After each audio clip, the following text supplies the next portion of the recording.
the ultimate question was, what does a good strength training program look like? But the intro, you said that people oftentimes train differently to lose weight. They focus on the energy expenditure side. And we spoke earlier about the fact that it's the energy intake side that is most relevant to weight loss. Very simply, you lose weight in the kitchen. You don't exercise away weight necessarily. I mentioned it's not terribly effective. It's not terribly efficient. Your body compensates for it. It downregulates the number of calories that you burn, all of those reasons that we don't use the gym to exercise. Getting our heart rate up for an extended period of time is great for health, but it's not the best thing for weight loss. So lose weight in the kitchen, create a calorie deficit, maintain the deficit. Now, unfortunately, in terms for maintaining a calorie deficit for weight loss isn't the best stimulus for muscle gain. When you're in a calorie deficit, it's harder to gain muscle. That would be another reason why you should eat more protein more often, is if you're in a calorie deficit. But even then, even if you're eating more protein more often, if you're in a calorie deficit, it's very hard to build muscle, particularly for the person that you described. The person watching us, the people watching us today are intermediate lifters at the very least. They're no strangers to the gym. They're in there working out. And sometimes they get frustrated because they've been at it for a year or 2 years or 10 years. And they kind of look the same as they did last year or 5 years ago. And there's nothing wrong with that. I mean, because ultimately lifespan and health span is dependent upon that we continue to do these things. You know, when they measure people's strength, it's less about their current level of strength and more about what they had to do to get there and have had to continue to do to get there. So it's an ongoing process, whether it's 30 minutes, 150 minutes of cardio a week, or it's weightlifting 3 times a week. Those things never end. There's no finish line to this deal. You know, that's one of the challenging things with people who go on programs, is that they never end. That's why it should become a lifestyle. It should be simple, sensible, and sustainable. And it should be something that you can adhere to long-term. Compliance is the science. Okay. So if I'm encouraging someone to gain muscle in the gym, I'm asking them first and foremost to try and get into a small calorie surplus. And that would be dependent upon whether or not they had a significant amount of body fat that they intended to lose first. Maybe I would put them in a neutral calorie rather than a surplus or a deficit, just at a calorie maintenance, and try and do a body recomposition, which can sometimes happen if you have a significant amount of body fat and you're somewhat undertrained. You can gain muscle and lose fat at the same time.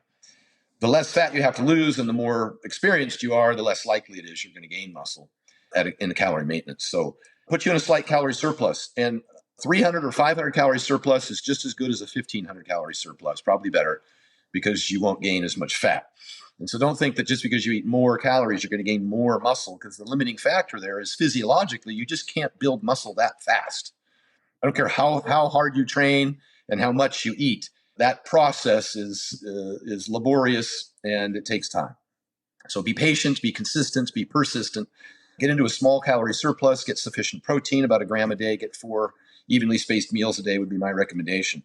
So now the stimulus, if you want to build muscle, and I don't encourage people to go to the gym and just exercise, because this has to be measurable and progressible. There's a difference between training and exercise. Training being measurable and progressible, exercise being battle ropes and burpees and burning calories, or supposedly because you sweat and breathed hard. That's not anything anybody enjoys. Any trainer can tire any trainee out and make them go home exhausted and sweaty and breathing hard. It doesn't mean they got a result. It doesn't mean it was an effective training session. So I don't recommend battle ropes and burpees. I recommend weightlifting. In my book, I actually stole it from Dr. Brett Contreras, PhD glute guy. Of course, I credit him for it. It's called The Evidence-Based Guidelines of Hypertrophy, one of the most thorough charts and easy to read, but it goes down the list.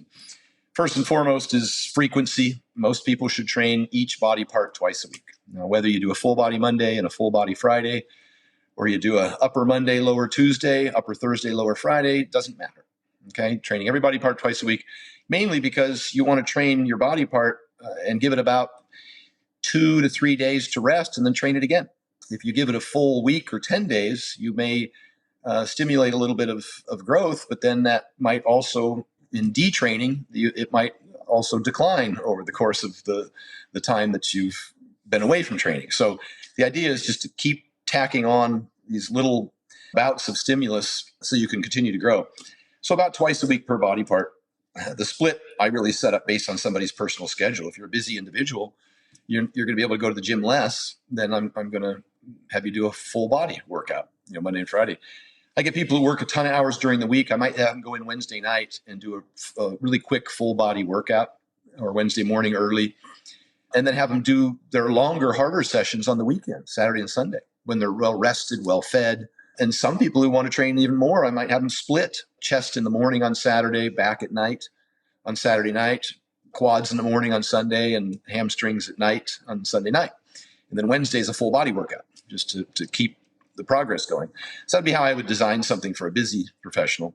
But if you've got all the time in the world and you want to have the best program, I think you should train at least 4, possibly 5 days a week. Break that up into whether it's a push-pull legs or it's an upper lower.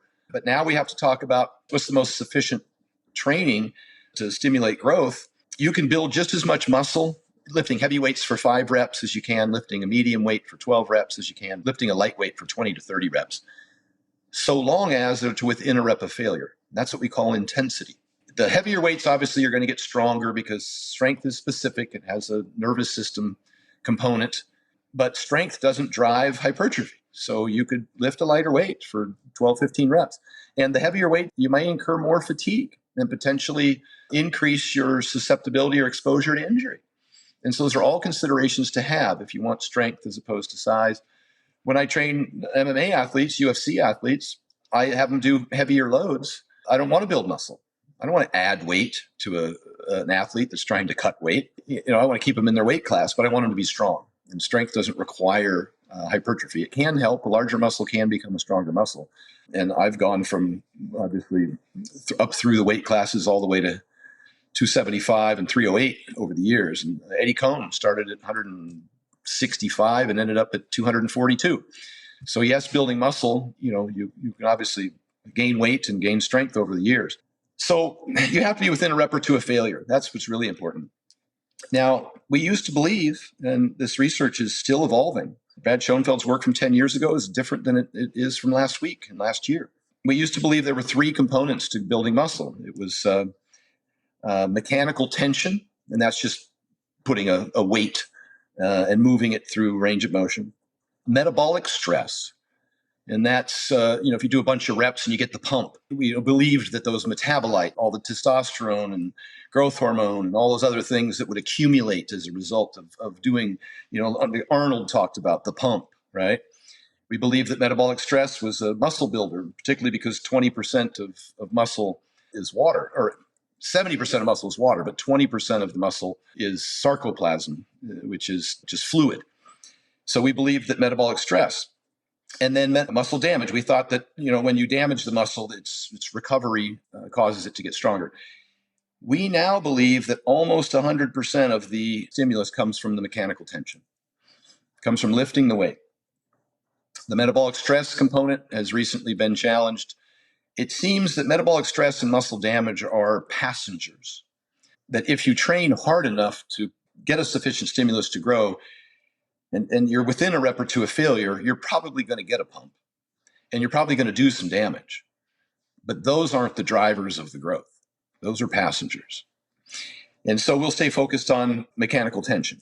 Now we know from the research that that's just lifting weights, mechanical tension. Now we know from the research that the lengthened position contributes to more hypertrophy than the shortened position. So you want to train through a full range of motion and control the weight on the way down. And that's the timing or the pace of the repetition. And that is somewhere between, just under control, 2 to 5 seconds. Doing a 10-second eccentric isn't going to give any more growth than a 2-second eccentric. And so there's no reason to purposely do a long negative. It might create more muscle damage, but again, that's not the driver of growth. Control the weight on the negative, go through a full range of motions where there's still tension at end range. That's pretty important. Say on a bicep curl, if you're standing there and the dumbbell's at your side, there's relatively little tension in the bicep. But if you put it onto a preacher curl bench at the bottom, there is tension, right? Or if you're just on an incline bench leaning back and you're keeping your arms, there's tension. If you take a cable and pull it through your legs so that the stack's behind you, and you do your curl that way, when you're at full extension, there's still tension because the cable's pulling, back through your legs. If that's description is sufficient for people to follow. That's just an example. Same with quadriceps When you're standing there at the bar on your back when you're squatting, there's no tension. It's not until you bend your knees that you start to create tension. Now you want to go all the way down to get as much knee angle, as much stretch or lengthened position in the quadricep as you can. That's why a full squat would be better than a 90-degree squat for hypertrophy. Now, there's something to be said for 45-degree or 90-degree squats for strength, because strength's specific. And if your athlete is only moving from that knee angle or that overall angle, hip angle and knee angle, you may be able to strengthen that position more by working in that position. And so I want to be careful to distinguish between strength and hypertrophy. Leg press, if you're focused on your hip angle with feet high and outside on the leg press platform, you're not going to have a whole lot of knee angle. You're going to have a kind of a vertical shin. And so you're not going to get as much stretch in the quad. All the stretch will be up in the hip, be more glute. And so where you place your feet in and down and how much knee angle you get will determine how much stretch or lengthened position you get in the quad. And that's a better hypertrophy stimulus than a heavier weight loaded through the hips with the glutes participating in the movement. So even load doesn't matter. What matters is, especially if you're recruiting multiple muscle groups in a multi-joint movement. That's why isolation movements are just as effective for hypertrophy as multi-joint movements on a specific muscle. We use multiple joint movements because they get benefits for multiple muscles. If you don't do that exercise through a significant range of motion and your body responds differently than someone else's, for example, if you're bench pressing, you get 3 bench pressers. One guy might have huge front delts from bench pressing. Another guy might get huge triceps from bench pressing. Another guy might get a huge chest from bench pressing. And some lucky motherfucker probably gets all 3.